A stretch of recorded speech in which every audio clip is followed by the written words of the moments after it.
Hello everyone, welcome back to my channel. তো তোমরা সবাই কেমন আছো? আশা করি সবাই খুব ভালো আছে। নতুন একটা ভিডিও শুরু করলাম। এখন বাজে সকাল 10:45। হ্যাঁ, 10:45টাই বাজে। তো এখন থেকে স্টার্ট করলাম। সকালে অনেক সকালে উঠেছি, উঠে জামা কাপড় ঘর গুছিয়েছি। আর তোমাদের দেখাচ্ছি, ঘর গুছিয়েছি, রান্না করেছি। সকালে উঠে সকালে টিফিন রান্না করেছি। আর যেটা করেছি সেটা হলো জামা কাপড় কেচেছি অনেক, মানে প্রায় 2 বালতি মতন জামা কাপড় আমি কেচে ফেলেছি আজকে। তা অনেকটাই জমেছিল। কালকে তো বেশি জামা কাপড় কাচাই হয়নি, মানে জাস্ট টুকটাক কটা কেচেছিলাম আর ওগুলো সব রেখে দিয়েছিলাম। আর কালকে মানে পরশু দিনেরটা কালকে কাচা হয়নি সব কটা, ওই কটা কেচেছিলাম আর পড়েছিল। আবার কালকেরও কিছু জমেছিল, সেগুলো সব আজকে, মানে সব মিলিয়ে 2 বালতি হয়ে গেছে। তো এত সকালে ঠান্ডা জলে যাই হোক করতে হবে, সকাল সকাল করে নিয়েছি যেহেতু আজকে একটা ইম্পর্টেন্ট টাস্ক আছে। মানে ডেটা, আজকের দিনটা খুবই ইম্পর্টেন্ট। মাঘ মাসের 1 তারিখ আর 16ই জানুয়ারি 2024 দিনটা আমার কাছে খুবই ইম্পর্টেন্ট। আমার কাছে কেন সেটা তোমাদের পরে বলছি। তোমাদেরকে নিয়ে আমি মানে যাব, দেখাবো, তো বলবো সব কিছুই। আর সত্যি আজকে দিনটা খুবই ইমোশনাল, খুবই ইম্পর্টেন্ট। কি বলবো আজকে, মানে আমার লাইফে, আমার জীবনে একটা বিশাল বড় দিন। আমার কিংবা আমার হাজব্যান্ডের কিংবা আমার মেয়ের মামামের জীবনে একটা বিশাল বড় দিন, মানে তোমাদের দাদা ভাইয়ের জীবনে এটা আজকে বিশাল বড় দিন। তো সেই আজকে সেই কাজে যাব, মানে সেই দরকারে সবটা তোমাদের সঙ্গে শেয়ার করবো। তো চলো সকাল থেকে আমি কী কী করলাম তোমাদেরকে দেখিয়ে দিই। তো সকালে উঠে এইগুলো আমি এই মিশো থেকে কিনেছিলাম, এই ব্যাগগুলো। ওই জামা কাপড় এখানে ওখানে যে টুকিটাকি ছড়িয়ে থাকে, তো সেগুলো এক জায়গা করে ব্যাগে করে মানে রেখে দেবো। তো সেই জন্য এই ব্যাগগুলো কিনেছিলাম। তো এই ব্যাগে সব জামা কাপড় যেখানে যা পড়েছিল সমস্ত কিছু গুছিয়েছি। সকালবেলা এই প্যাকিংগুলো করেছি। প্লাস এটা যতটা পেরেছি কিছুটা গুছিয়েছি, পুরোটা এখনও পুরো গোছানো হয়নি, যতটা পেরেছি গুছিয়েছি। আর যেটা করেছি সেটা হলো রান্না করেছি। দেখাই তোমাদের কি রান্না করেছি। সকালে ঘরটার মোছা টোছা সব কিছু কমপ্লিট। সকালে রান্না করেছিলাম খিচুড়ি, আর এটা হলো ভেজিটেবিল চপ। ওই আগের দিন রাত্রেও করেছিলাম, তারপর সেটাই মানে রেখেছিলাম, ভেজে রাখিনি, এমনি জাস্ট মানে আমার সমস্ত কিছু বেসন দিয়ে, কালো জিরে দিয়ে, নুন, হলুদ, লঙ্কার গুঁড়ো, জিরে গুঁড়ো সমস্ত কিছু আর সবজি টবজি বেসন টেসন দিয়ে মাখা ছিল। সকালবেলা ভেজে নিয়েছি, ধনেপাতাও রয়েছে আর বেগুন ভাজা, সেটাও আগের দিন রাত্রে একবার ভেজে নিয়েছি, যেহেতু শীতকাল কোনো কিছু নষ্ট হয় না। আর খিচুড়িটা সকালবেলা বানিয়েছি। তো এক প্রকার ভুনা খিচুড়ি বানাতে গেছিলাম, যাই হোক, কিন্তু একটু ওই শক্ত শক্ত গাঢ় গাঢ়ই হয়েছে, কিন্তু ছাড়া ছাড়া সেভাবে হয়নি। যাই হোক, যেমনই হয়েছে খেতে খুব ভালো হয়েছিল। আর মেয়ে এখানে বদমাশি করছে। এইগুলো আমি গুছিয়ে রেখেছি, ব্যাগগুলো প্যাকিং করে রেখেছি, আর ও এর মধ্যে উঠে বসছে। ওর তো দেখেই এত ভালো লেগেছে জিনিসগুলো। আর তারপরে এখানে চলে এসেছি তো খাবারটা বাড়তে। আর আমি ফার্স্টে টেস্ট করে নিয়েছিলাম নুন টুন ঠিক আছে কি না। আমি জানি না, আমার নুন তো সবসময় বেশি হয়, আর সত্যিই বেশি হয়েছে। খিচুড়িতে নুনটা একটু বেশি হয়েছে, বাট টেস্টটা দারুণ হয়েছিল, মানে দারুণ। আর আমি এখন ওকে দিয়ে দিচ্ছি খিচুড়িটা, তারপরে আমি নিয়ে বসবো নিজেরটা। আর একদম গরম গরম ছিল, জাস্ট মানে নামিয়ে কিছুক্ষণ ঢাকা দিয়ে রেখেছি, এই আর কি। নামিয়ে বলতে গ্যাসটা বন্ধ করে কিছুক্ষণ ঢাকা দিয়ে রেখেছিলাম। নামানোর সময় গরম মশলা দিয়েছিলাম, ঘি, গরম মশলা, আদা জিরে বাটা, যা যা লাগে সমস্ত কিছু দিয়েছিলাম। তো এক প্রকার ভোগের খিচুড়ির মতন লাগছিলো খেতে। আর রেসিপিটা তোমাদের সঙ্গে একদিন শেয়ার করব। এটা এইভাবে বানিয়ে দেখলে মানে ভীষণ ভালো খেতে হয়, ইজি রেসিপি, আর মানে হেভি সুন্দর লাগে খেতে এইভাবে। তো ওকে দিয়েছি, আর ও বারবার করে খেয়ে বলছিলো এটা ভোগের খিচুড়ি, ভোগে এইভাবে রান্না করে। তো যাই হোক, যেহেতু অনেক সবজি দিয়েছি, তো এই জন্য এর সঙ্গে না কোনো তরকারি আর লাগবে না জানি, এই জন্য ভাজাটা দিয়ে দিলেই হয়ে যাবে। তো খিচুড়ি খেয়েছে ও, আর আমারও খাওয়া হয়ে গেছে। বেরোবো বাইরে, তোমাদের বলেইছিলাম একটা ইম্পর্টেন্ট কাজ আছে।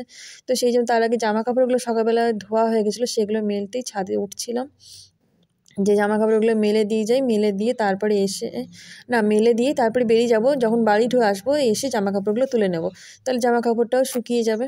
কারণ আসতে কটা বাজবে না তার নেই ঠিক, 1টা 1:30 বেজে যেতে পারে। তো সেই জন্য এখন ছাদে যাচ্ছি জামা কাপড়গুলো মেলতে। তো আমি কি হয় না, বেশি ভারী বালতি এখন সিঁড়ি দিয়ে ওপরে তুলি না। তার কারণ হচ্ছে, যবে থেকে আমার সিজার হয়েছে তবে থেকে আমি ভারী বালতিটা টানা তোলা বন্ধ করে দিয়েছি। তার কারণ প্রচণ্ড ব্যথা হয়, সমস্যা হয় আর কি। আর পেটে ব্যথা হয়, পিঠে ব্যথা হয়। যখন টানি তখন কিছু মনে হয় না, ঠিক আছে কষ্ট কষ্ট করে তুলে দিলাম, ছাদে এসে মেলে দিলাম জামা কাপড়। কিন্তু যখন ওই সন্ধেবেলাটার দিকটা না, মানে খানিকটা পরে আমার সন্ধে হতে শুরু করে, বিকেলের পর থেকে আমার প্রচণ্ড কোমরে যন্ত্রণা করে।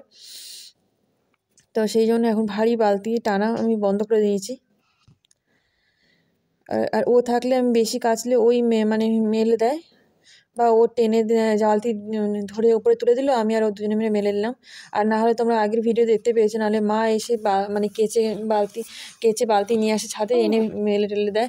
আমি কোনোদিন আনিনি ছাদে এরকম ভারী বালতি, একবার এনেছিলাম প্রচণ্ড কষ্ট হয়েছিল, তারপর থেকে আমি আর ওই ভারী বালতি আমি আর টানি না। আমি কেচে দেবো ঠিক আছে, কিন্তু ওই টেনে টেনে বালতি উপরে নিয়ে আসি না। যদি হাফ বালতি কাচি তো অল্প অল্প সিঁড়ি করে তুলি, আর বালতিটা রেখে রেখে রেখে রেখে আস্তে আস্তে করে নিয়ে আসি, যাতে কোনোভাবে মানে মানে কোনো সমস্যা না হয়।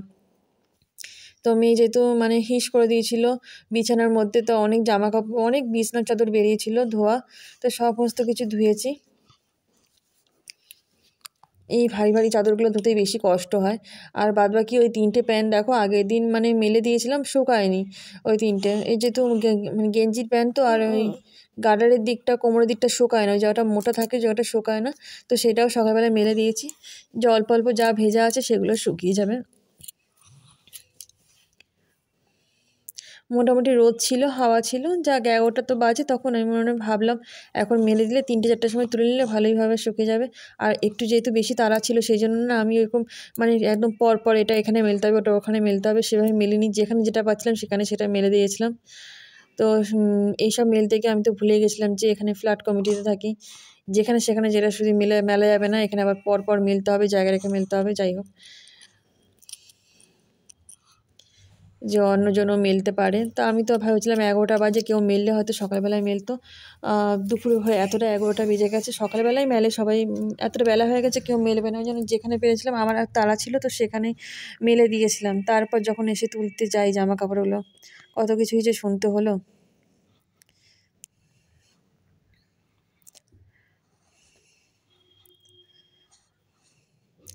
আসলে নিজের বাড়ি আর ফ্ল্যাট কিন্তু সম্পূর্ণই আলাদা, জানো তো। আমার তো কাছে আমি এখন ভাড়া টের পাচ্ছি, আমি কোনোদিনও ফ্ল্যাটে থাকিনি। বাবার বাড়িও নিজস্ব আর শ্বশুর বাড়িও নিজস্ব। একদমই ভাল লাগে না আমার এই ফ্ল্যাটে থাকতে, একদমই ভাল লাগে না। কারণ এখানে ভিন্ন মানুষ, ভিন্ন রকমের মানে কি বলবো, মেন্টালিটি নিয়ে আসে।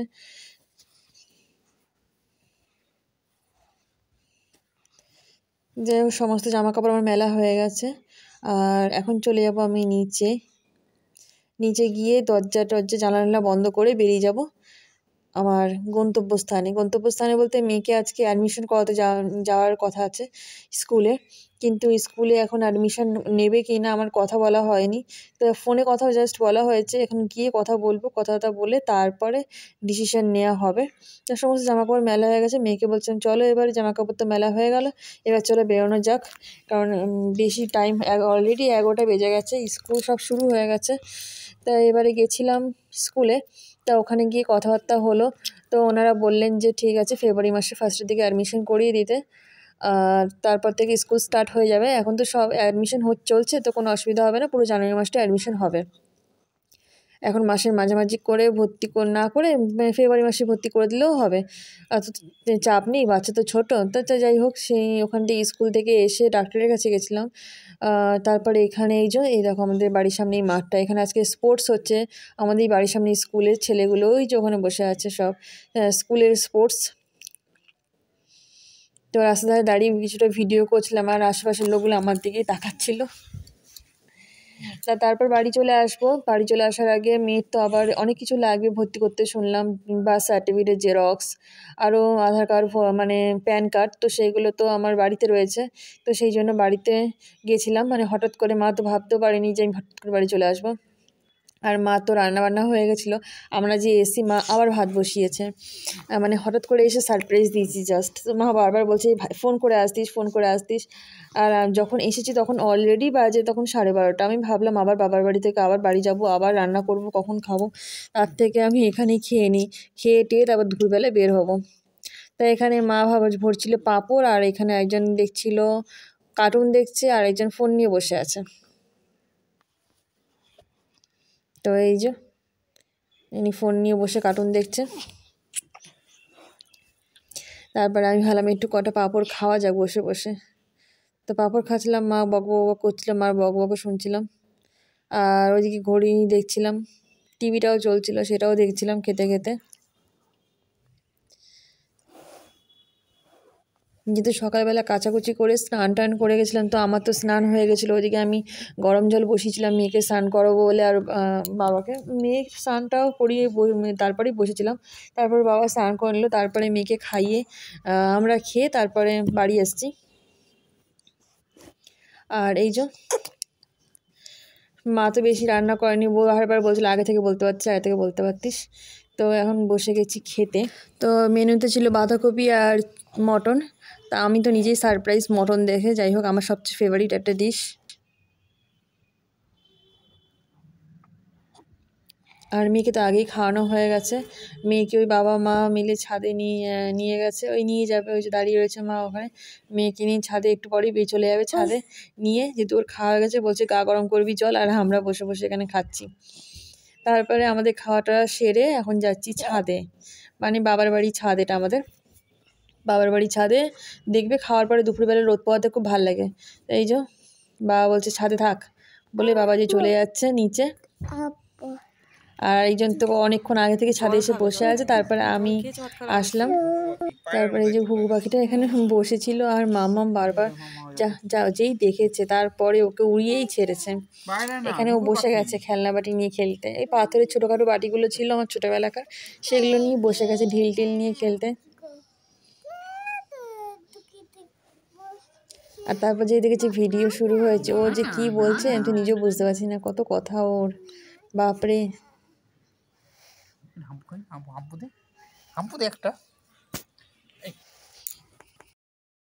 তো এখনও বাবার বাড়িতে ছিলাম, এই ভয়েসটা ওই বাড়িতেই দিয়েছিলাম, মানে ছাদের থেকে নিচে আসার পর। কিন্তু সাউন্ডটা এত আস্তে করে দিয়েছি, বাবা ঘুমাচ্ছিল বলে আস্তে আস্তে বলছিলাম, এতটাই আস্তে বলছিলাম যে শোনা যাচ্ছিল না। মানে ভয়েসটা হচ্ছে খুবই আস্তে এসে শুনতে পাওয়া যাবে না, সেই জন্য আমি আবার ওর মধ্যে ভয়েস অ্যাড করেছি। যে এরপর বাড়ি চলে যাব, নিচে এসছে আর নিচটা প্রচণ্ড ঠান্ডা, আমার গায়ে যেন কাটা দিচ্ছে এক প্রকার, এতটাই ঠান্ডা। তো এরপর রেডি হয়ে বাড়ি চলে এসেছি, বাড়ি চলে মানে পুরো রাস্তা হেঁটে হেঁটে আসলাম, কারণ হ্যাঁ ভালো রোদ ছিল। রোদ বলতে ওই দুপুরবেলা যে রোদটা থাকে হালকা করে, সেই রোদটা। তো বাড়ি চলে এসে তো ঘুমিয়ে পড়েছি। আর এখন বিকেলবেলা এই ভিডিওটা এডিট করতে বসেছি। তো বসে মনে হচ্ছে কত কথাই বলেছি কিন্তু কিছুই শোনা যায়নি। তো যাই হোক আজকের ভিডিওটা এত অবধি, নেক্সট ভিডিওতে আবারও দেখা হবে। চলো আজকের জন্য টাটা, বাই বাই।